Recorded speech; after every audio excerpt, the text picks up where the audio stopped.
The UK budget is out. Did Rachel Reeves steady the ship or spark a new storm?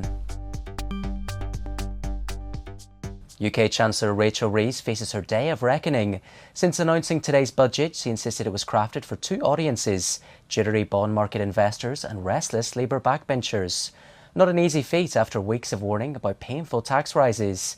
Did she manage to appease both sides, or is her future at risk? Let's ask James Smith, developed markets economist at ING. So James, the big focus today is the buffer Reeves has created under her own fiscal rules. Did this package build credible headroom? Well, it's interesting because initially gilt yields actually fell, and I think that was on the headline that Rachel Reeves has chosen to increase the level of fiscal headroom she has from 9 or 10 billion up to 22 billion.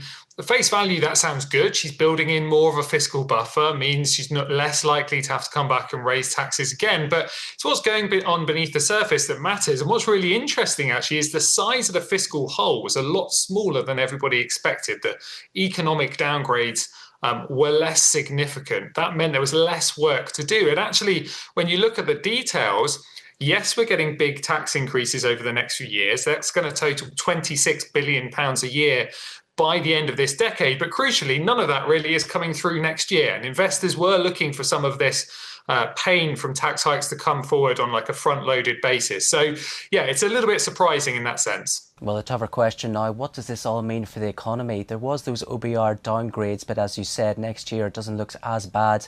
But what about beyond?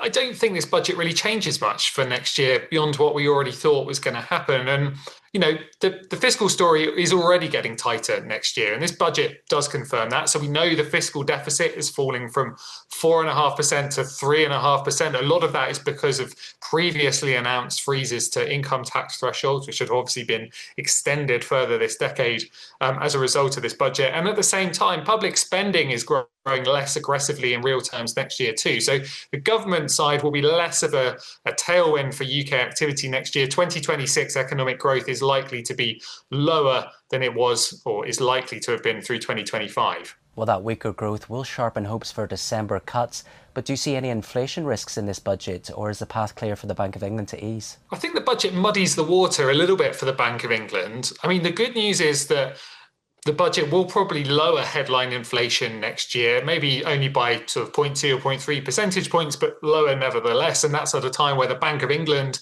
is really wary of high headline inflation and whether that will fuel inflation expectations. So that's helpful.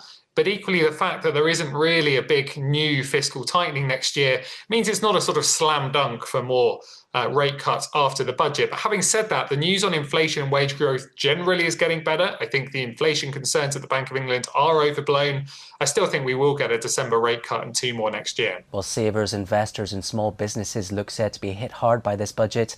But have big firms avoided the worst? And what does that mean for the FTSE? Well, I suppose companies were looking at, last year's budget. We had that big rise in national insurance, so social security or payroll tax. We've not seen the same increase in burden this time around. And where there is pain, for example, on pension contributions, that will hit businesses as well as workers, but that pain is delayed. That's not coming through till later this decade. So perhaps a little bit less painful than last year, but there's still a lot of uncertainty over the public finances over the next few years and whether more tax hikes will ultimately be needed. Well, let's look at the market reaction now. And history says it's risky to judge the budget on day one. How could sentiment land once investors digest the details, and what's your outlook for sterling? Well, I think we've got to remember that, so far at least, the budget reaction in gilt yields has been pretty modest. But that comes on the back of a pretty significant increase in gilt yields following, the sort of the U-turn on income tax hikes a couple of weeks ago. And I think really investors have been a bit more skeptical going into the budget about what it will deliver in terms of that fiscal tightening. So, I suppose in that sense, a lot of this was already in the price. But yeah, the risk really is more from politics at this stage.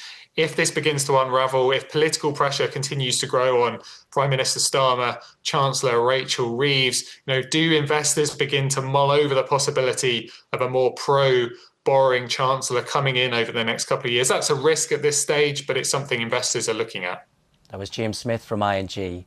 Don't forget, you can watch more videos on Reuters.com.